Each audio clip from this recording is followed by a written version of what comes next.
Good evening, everybody. We're awaiting a major decision on President Trump's travel ban that is set to expire this Sunday. Sources close to the process say the Trump administration is expected to replace the president's original executive order affecting 6 Muslim countries with new, more targeted restrictions on as many as 8 or perhaps 9 nations. President Trump signaled just last week that he favored a wider travel ban, tweeting after Friday's London terrorist attack, quote, "The travel ban into the United States should be far larger, tougher, and more specific." But stupidly, that would not be politically correct. Fox News correspondent Kevin Corke live in Somerset, New Jersey, where President Trump will be spending much of this weekend. Good evening, Kevin. Hey there, my friend. Good to be with you. You're right. This is a more targeted travel ban. You mentioned 8 or 9 countries. It could end up being more than that, Lou. Keep in mind, these are just recommendations, which ultimately means the president could decide between now and Sunday to change things just slightly. Now, let me just share some of what we know already about the existing travel ban and how they're now trying to tweak things just a bit. The existing travel ban, as you know, expires on Sunday, and that's important because it means between now and then the administration will try to make some changes that will affect how different people can get into this country, something we've been talking about at length in terms of the safety and security of the American people. Now, a final decision is expected by the deadline on Sunday, and the White House does plan to make public the list of countries that are now going to be affected. Let me share just the list that we already have. Some of these countries you can imagine would already be on the list. Countries like Iran and Libya, Somalia, Sudan, Syria, and of course Yemen. And yes, we do expect that list to grow. But again, the restrictions, Lou, on each will be handed out on a case-by-case basis. Let me just share a few of the guidelines. I think you'll find this useful. A full list of the countries have already been notified, and some of them that are already affected by the changes include Cambodia, Eritrea, Guinea, and Sierra Leone. This, again, is traveled restrictions that are tailored based on each country's deficiencies as it relates to U.S. security and relevant circumstances. And this is important, too. Each country, Lou, will face different recommended sanctions. What the travel ban is a first step in better screening, better sharing of information, to encourage governments to meet the requirements that we have so that allows us to protect our own people. Listen, that's what we're talking about here. It's about the safety and security of the American people. We have to protect ourselves. And the administration, if you talk to officials, they're really trying to drill down on this idea that we're going to do all we can, including this particular travel restriction ban. Now, it won't eliminate the court battles that are related to the constitutionality of the existing ban, but the ACLU tonight has released a statement. They are watching this very carefully. Let me just share part of one of the statements that we got tonight, Lou. I think you'll find this interesting as well. It reads this in part: "The devil is in the details, and we're watching with great skepticism." This looks to be the Trump administration's third try to make good on an unconstitutional campaign promise to ban Muslims from the United States. Now, of course, the White House will tell you this has nothing to do with the religious affiliation. This is about making sure that people coming from terror-prone countries don't get here, which, of course, could put us all at great risk. Again, we'll be watching how this unfolds, my friend, between now and Sunday. But for now, back to you.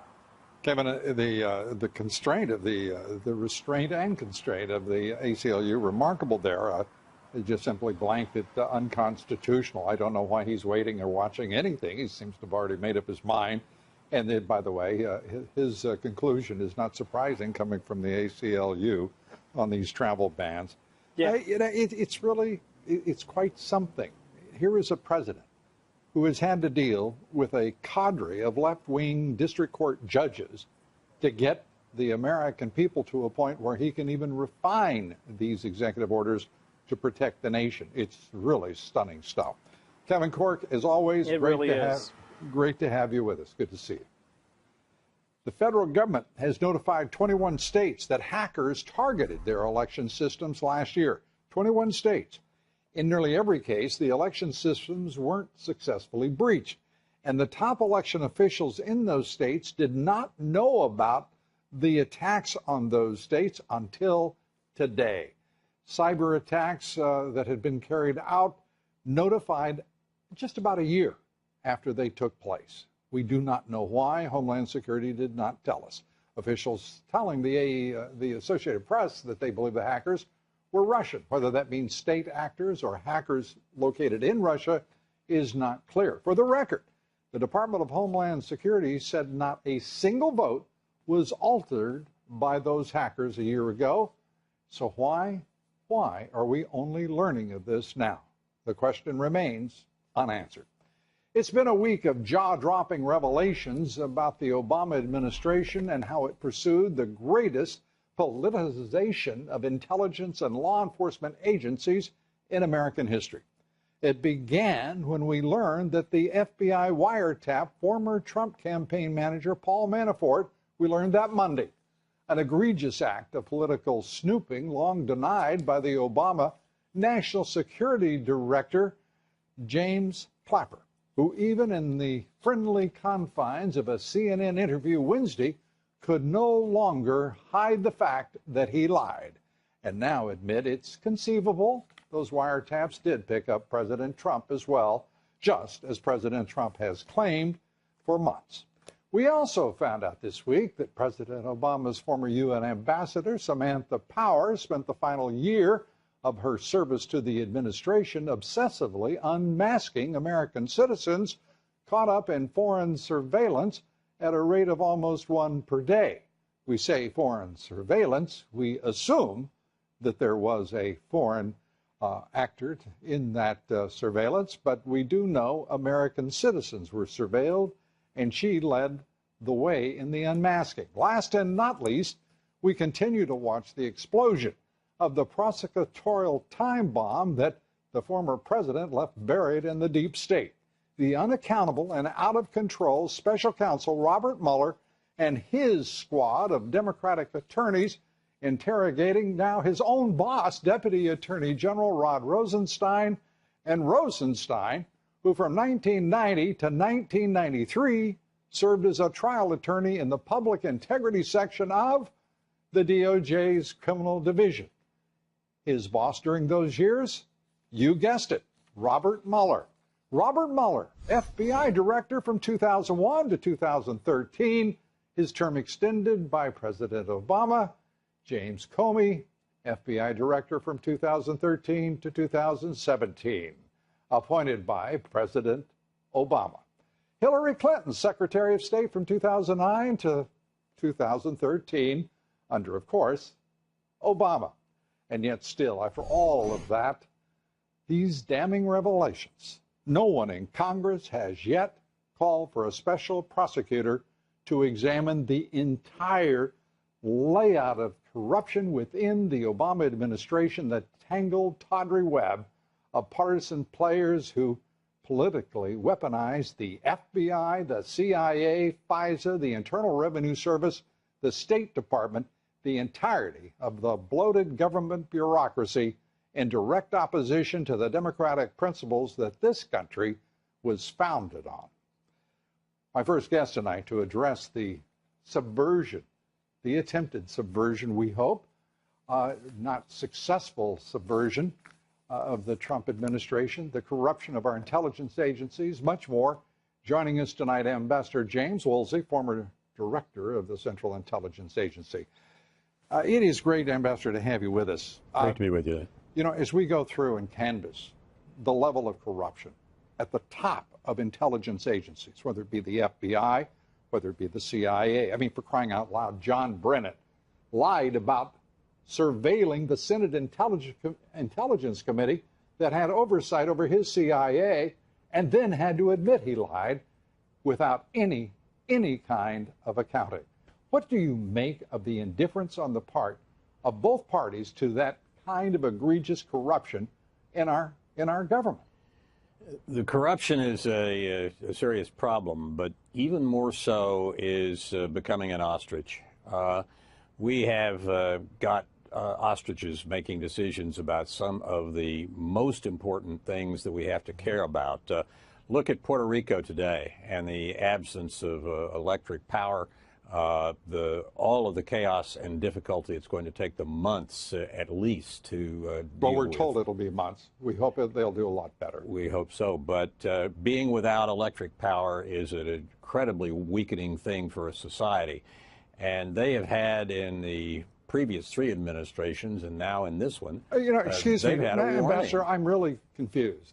I'm asking you a question about the corruption of the leadership of these intelligence agencies under the Obama administration, right. And you're talking about power outages in Puerto Rico. Right. Is there a link? Ready conjoining of these issues? Yes, because we have not been practicing and defending against electromagnetic pulses, which is a detonation of a nuclear weapon. James Woolsey, I have got too much respect for you to allow you to to attempt to confound us on a simple answer to a straightforward question. Could I have been more direct? No, it's okay. Corruption is a serious problem. I got no argument about that. I don't think we have a very good handle on its roots, because sometimes it's that people get wedged into a position and just don't want to move, which is the sort of thing I was talking about. Sometimes there's money involved or future career plans. There are But I've just told you, John Brennan lied.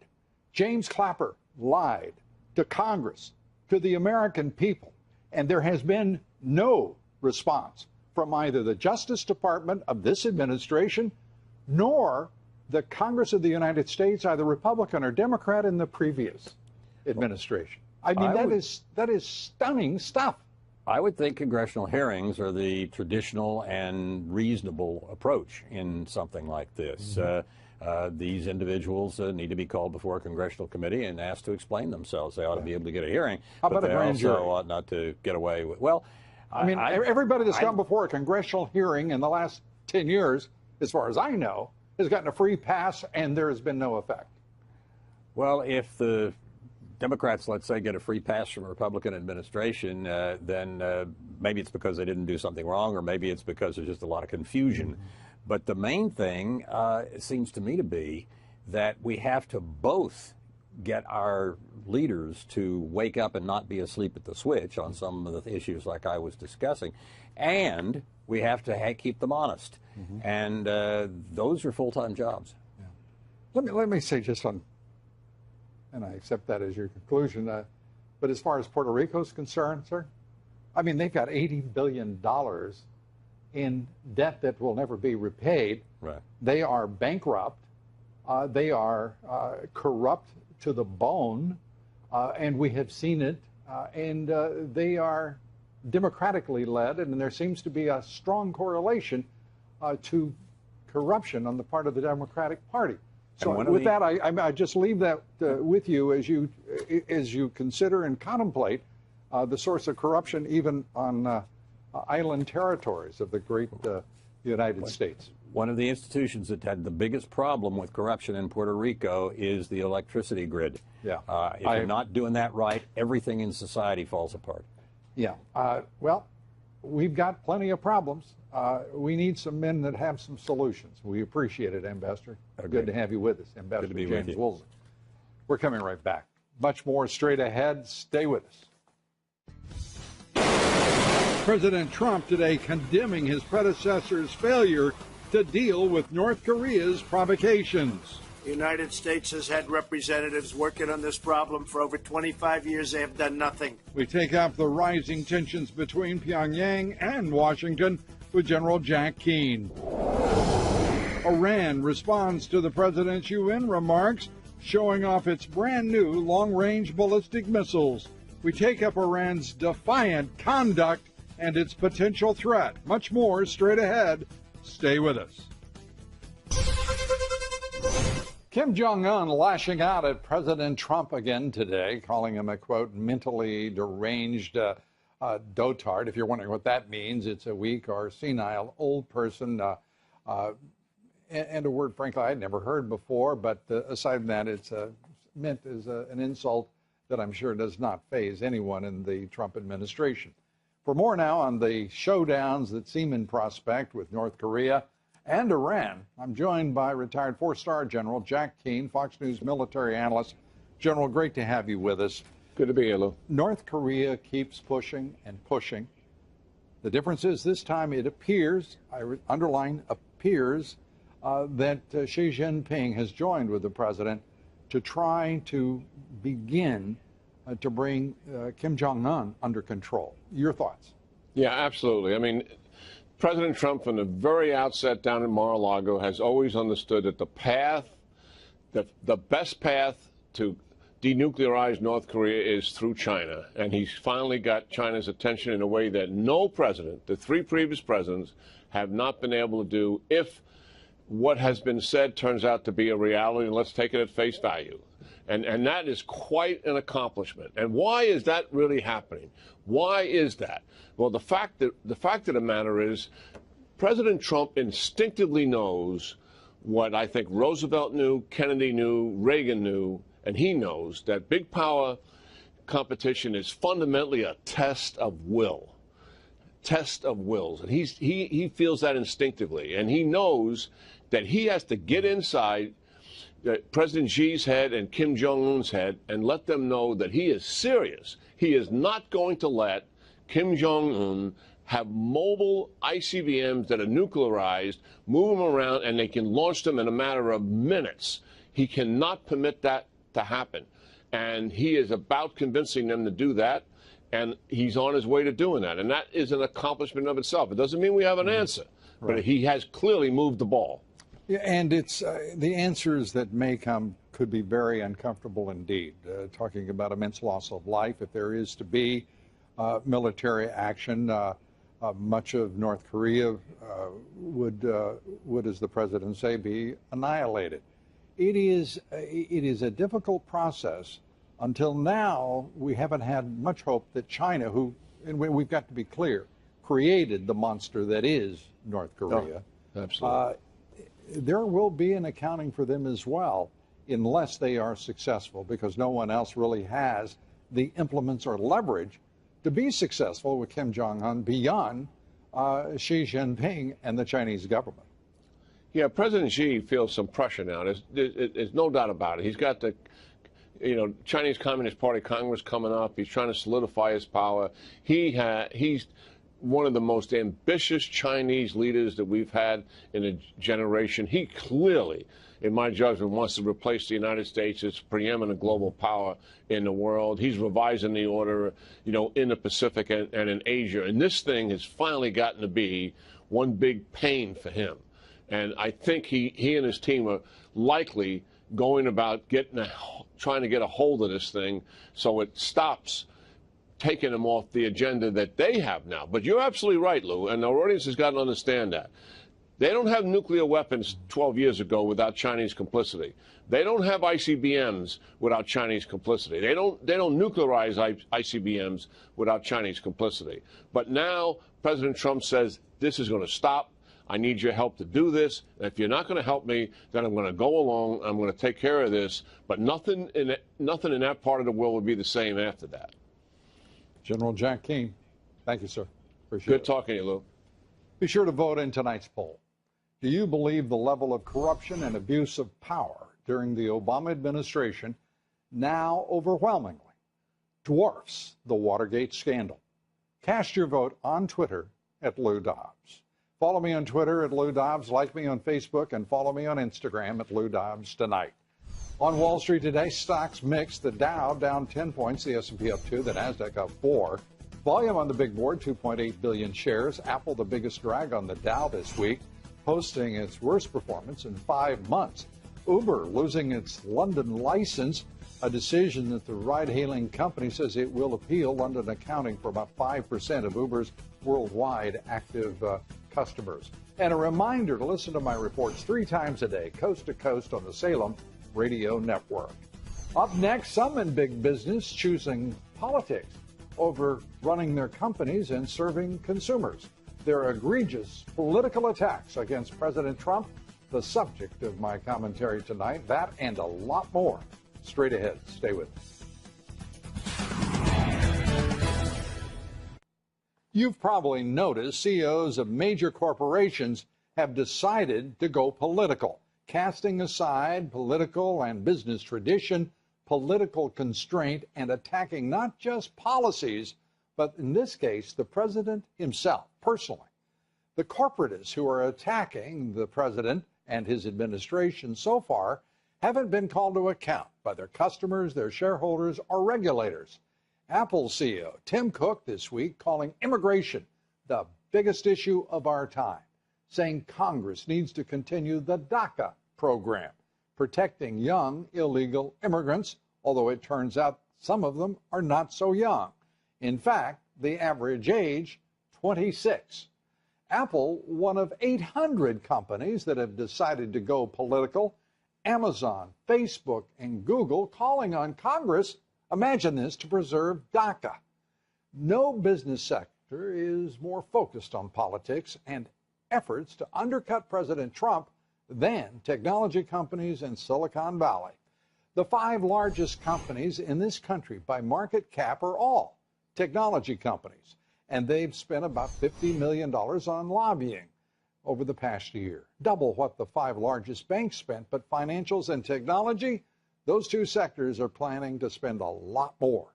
The CEOs of those companies aren't adding anything to the debate on immigration, while obviously losing focus on elements of their own businesses. Demand for the iPhone 8, which hit stores today, tepid at best. Apple Series 3 watch. The iWatch already has cellular connectivity problems, and there are supply concerns about the iPhone 10. It's scheduled to hit stores in November, and there are already questions about whether Apple can hit that schedule. As for Facebook, the only known collusion with Russia over the 2016 election now appears to have occurred only between Facebook and the Russians. Facebook saying it will turn over ads bought by Russians to congressional investigators after Russian operatives apparently spent about $100,000 and bought 3,000 ads on Facebook. The Chamber of Commerce, the business roundtables have spent billions of dollars lobbying for amnesty for illegal immigrants and open borders for the past decade. And now the CEOs of their member companies are desperate. They are desperate because they have spent vastly more money to lobby on immigration than they've spent on any other issue, more than on health care, than on international trade. They have spent billions over the last decade, and they still have not succeeded in silencing the American people. And now the multinationals and their CEOs find themselves on the losing side of this critically important historic argument, on the wrong side of history. How about that? Citizens may yet count for something in our politics after all. Now the quotation of the evening from Winston Churchill. Politics, he said, is not a game. It is an earnest business. And it is proving to be so with each passing day, more and more. We're coming right back. Stay with us.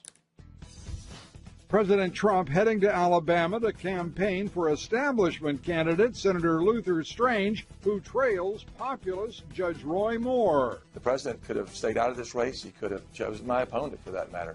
But he's picked me enthusiastically because he knows it is critical to the implementation of his agenda. We take up the important GOP Senate primary race with the Dean, Ed Rollins. And this jokester finding a unique way to send off summer involving pizza and an iceberg. Of course, you don't want to miss the video here next. We're coming right back with it and much, much more. President Trump in Alabama tonight, they're headlining a rally for Senator Luther Strange ahead of a Tuesday primary election runoff. But he's not the only one supporting Strange, who is trailing now in the polls. The U.S. Chamber of Commerce. Get ready. There's a billboard. That's an elegant thing, isn't it? I mean, that's gonna move some votes. In Birmingham, it's touting the president's endorsement with a big old Chamber of Commerce sticker. You know, I think more people may see that sticker than they read that message, and that may move more votes than that message. Efforts to repeal and replace Obamacare tonight. We've had some developments in Washington, D.C. They're essentially dead. In a statement, Senator John McCain said he could not, quote, in good conscience, vote for the Graham-Cassidy proposal, end quote. Senator Rand Paul also dead set against it. Senator Susan Collins is, as she often is, leaning against an issue, and this bill. So it's going to be tough sledding. Joining me now to discuss the repeal and replace efforts, the the dogged determination to kill it, and the Alabama primary, and much more. Ed Rollins, Great America PAC strategist. He served in 3 presidential administrations, chief political advisor to the House Republican leadership, and the smartest man in politics. You're most kind. You know, the critical thing on this health care bill is let's get it over with. Let's not play another week here of trying to get one bill. No sugarcoating? No, it's done.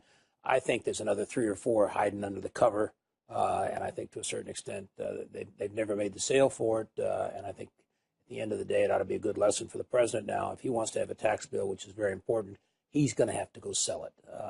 He's going to have to basically give a nationwide speech. He's going to have to go across this country and tell people why it makes a big difference, because it will. You know, I understand, and I certainly would not argue with you. I do, though, want to ask a couple of questions. Sure.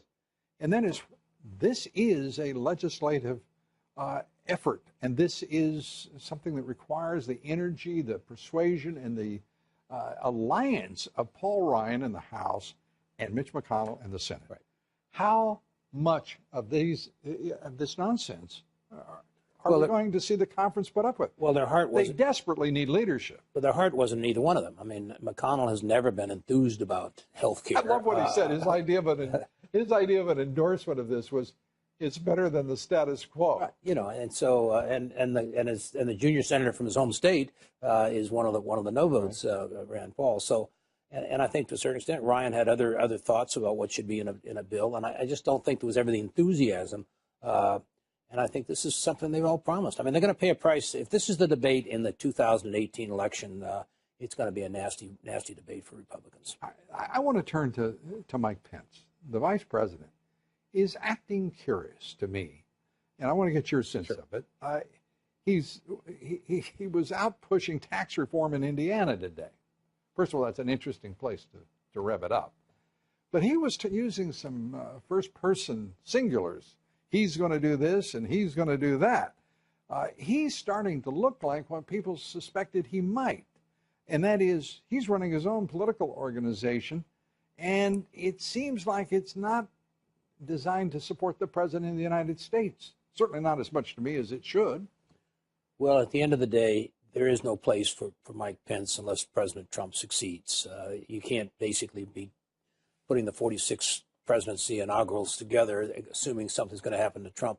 If Trump's not successful, he won't be successful. He's got a better political operation than most vice presidents have, but the reality is he's there, and he is part of this team, and he better be a part of this team. I happen to like Mike Pence, but I think he's got a big task ahead of him, and he can't get too Very far. likable fellow. No doubt about that. And you know, Indiana's his old state, but he's going to have to play by the Trump game. Well, so why did he create a PAC back in May for himself? I've never seen that. Equally as important, I couldn't quite understand why the president had gone out and basically had his reelection campaign all set up to go. I think the president obviously needs a PAC to go sell his programs. Not worry about getting reelected. I think this really is coming down to this president had a great week. This president had a very strong week.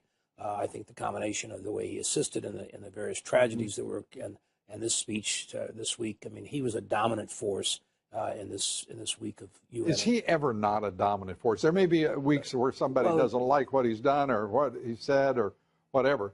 But he's a dominant force everywhere. In the year and a half that he's been on the national stage, there's been nobody else has ever taken more than half an hour away from the conversation about him. And I think to a certain extent, this was a big, magnificent week. And the tragedy of the McCain saying, I love the United Nations speech. I got to tell you, I'm going to say it again. Right. I think it is the best speech ever by a president of the United States at the United Nations.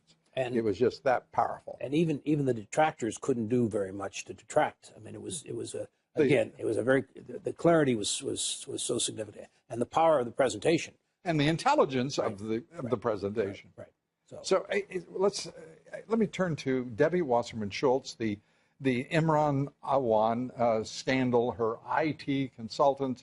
I mean, this is a scandal that the left has succeeded so far, and the left-wing nut national media have succeeded in burying. Where is the prosecution? Where is this going?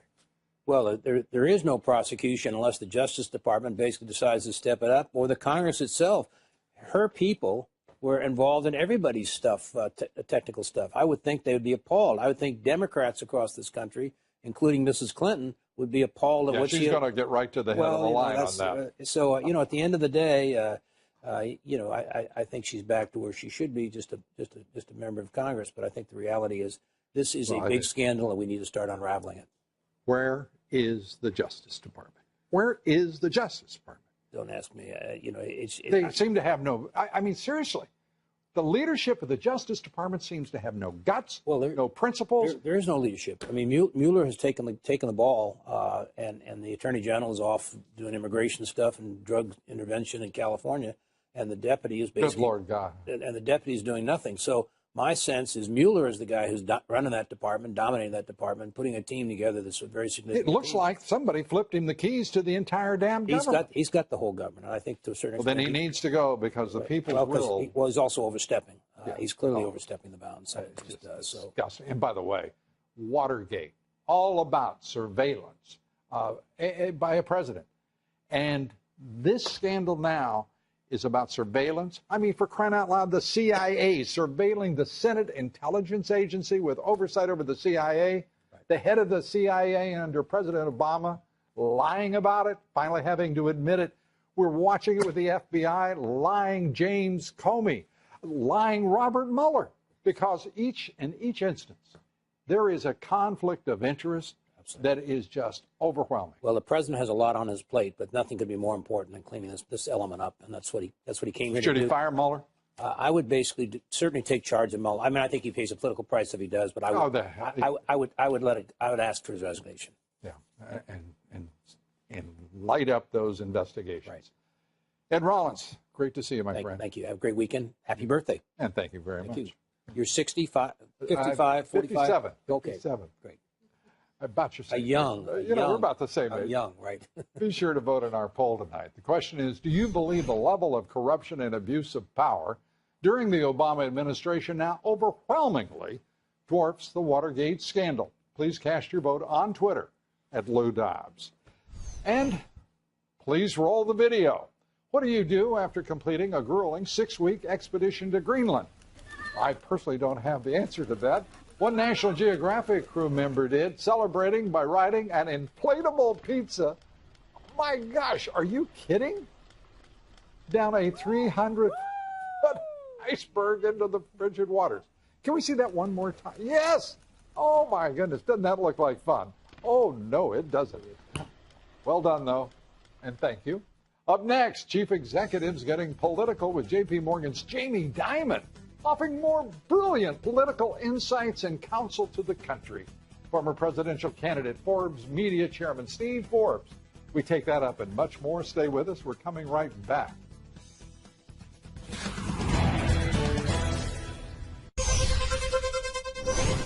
J.P. Morgan CEO Jamie Dimon today doing what he's been doing a lot of lately, weighing in on things like the North Korean crisis, saying, are you ready? He says it's terrible, but investors should not panic. Have you seen any sign of panic? Did you see what the Dow did today? Did you see what the indexes have been doing, Jamie? Because the rest of us have. Dimon, not exactly what we'd call an original thinker. He said earlier this month that if the United States were to do some things right, we'd be growing at 3%. And as we know, that's exactly what we've been doing because President Trump achieved that in the second quarter of this year. I don't know what Jamie Dimon is on. I mean, it's crazy. I know he's the new chair of the Business Roundtable, but come on, at least get some original stuff. Joining me now, a man who always has original stuff, Forbes media chairman, editor-in-chief Steve Forbes. Forbes magazine, by the way, I want to say, first of all, happy anniversary, Steve, to you and all the folks at Forbes, celebrating the 100th anniversary with a new book, Forbes at 100. It'll be released, next Tuesday on Amazon and in select bookstores. And here it is, and the number of, the 100 brightest folks in business, living folks in business, it's well worth your time and money, and it's just a great moment. And we were at your party. Including the president. Including the president. One of the best pictures, by the way, that captures Donald Trump's character, his nature, his personality. It's terrific. and you had, what, 35 billionaires basically sitting on stage with you at your command, including Warren Buffett. It was spectacular. And he was in good form, 87 years old. Yes, he was amazing. And pointed out something very well. Of all the people who've been on the Forbes rich list, over 1,500, he said, you will not find one short seller. Yeah. People who sell America short, losers, he also, the president would say. But I was sort of caught on something that, talk about an original thinker, right, Warren Buffett. He's talking ad lib there, extemporaneously, and he talks about the number of people in the country who are over the age of 100. Yes. And I wonder, where's this going? And it's over, I think it's about 54,000 people, if the number, I should check the number, but over 50,000 people are over the age of 100. Then he did a little more research and found out 5 to 1, they're women principally in that. So there are 10,000 guys hanging in there and 40,000 women dominating as always. It was impressive. And then he said, maybe I should get a sex change operation. Well, and the fact is that who knew there were that many people that were 100? Yeah. Anyway, a brilliant delight. Thank you. And the party that you threw, the whole evening was wonderful. So another 100 to you, my friend. Thank you. Maybe technology, we can celebrate it 100 years from now. You're going to have to hurry. You're going to have to hurry. Steve, let's turn to Jamie Dimon and the CEOs who are coming out, as we reported here.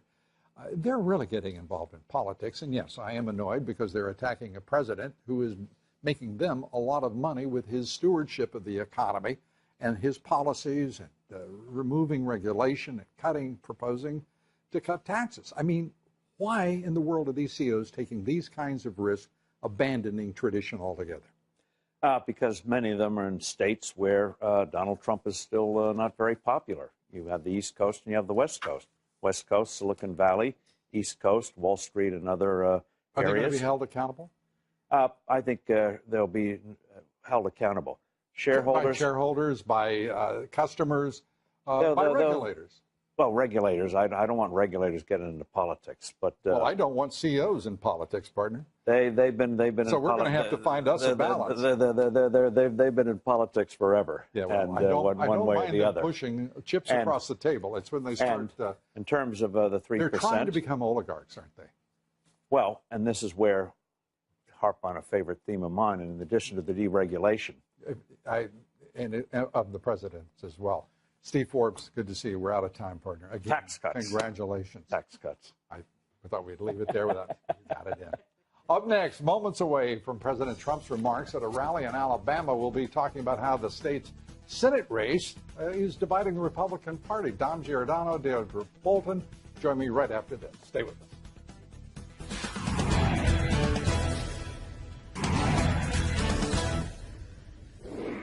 In our online poll, we ask you, do you believe it will take a special counsel to reveal the true depth of corruption among Obama's intelligence agency leaders? 94% of you say yes, it will.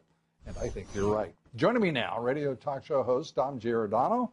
Great to have you with us, Dom. Fox Business's own Deirdre Bolton. Great to have you here. Thank you. Delighted to be here. And let's start with, first of all, the idea that it looks like health care repeal and replace is dead. Well, I was listening to your conversation with you and Ed Rollins. No two smarter people in the room. And so to have Ed Rollins you're say, half right about that. There we all right. Ed's Where's Ed? Ed's the man. He says it's not going to happen before September 30th. So I'm going to believe him since he's been around a lot longer. It does seem rather dicey. I know there was some hope for the state of Alaska. Perhaps I know that Murkowski was being worked on by the establishment. Well, maybe if we give your citizens a different choice, we have a freeze, maybe we can get this done. You don't have to be a no. You know, I think we have to give Rand Paul a lot of credit. He said he won't be bullied and he won't be bought on a vote. Now, that puts him in a singular position, perhaps, in the U.S. Senate, whether it's this issue or any other. You have to respect that. You do have to respect it, although it is mightily inconvenient for everybody else who wants to repeal and replace. And we've been talking about it. Yes, there are other folks. I respect him. It's just not making things easier. Yeah. And the idea that the Republican Party for 7 years, over 60 votes in the House repealing it, then there comes to the real moment everybody's a coward. So, Dom, let's get your view on, if we may, what this portends for tax reform and for the future of both McConnell and Ryan. Well, I'm a big fan, Lou, of Rand Paul. He's a friend. He's on the show a lot and all. And I agree, he's a man of tremendous principle. But Rand Paul aside, here's John McCain again, maybe giving cover to a number of these Republicans who just don't want to do this. So it doesn't portend very well for taxes. When you have in Washington, deals are made all the time. These guys were elected to get things done, allegedly to follow the president's agenda. I'm worried, too, Lou, about Alabama. I'm not a fan of Luther Strange. I'm a Roy Moore guy. He seems to be much more a guy that would follow President Trump's agenda. And we're going to hear, obviously, from the president tonight on this, and he's at a Luther Strange rally. Here we have the president of the United States, a populist, going up, supporting the establishment candidate against a populist. Yeah, you couldn't write this any better if you were writing political fiction, right? But, I mean, it does seem as if since President Trump is going down there, that Real Clear Politics is saying Strange is gaining. Gaining, and what is the latest number? I think the latest I saw was 6%. So. Yes, but closed down from 11. Oh, absolutely. Dom Giordano, as always. Wish we had more time, partner. Deirdre Bolton. Thanks, Lou. Great to see you. Happy birthday. We'll have you both back soon. That's it for us tonight. Thanks for being with us. Join us Monday. Good night.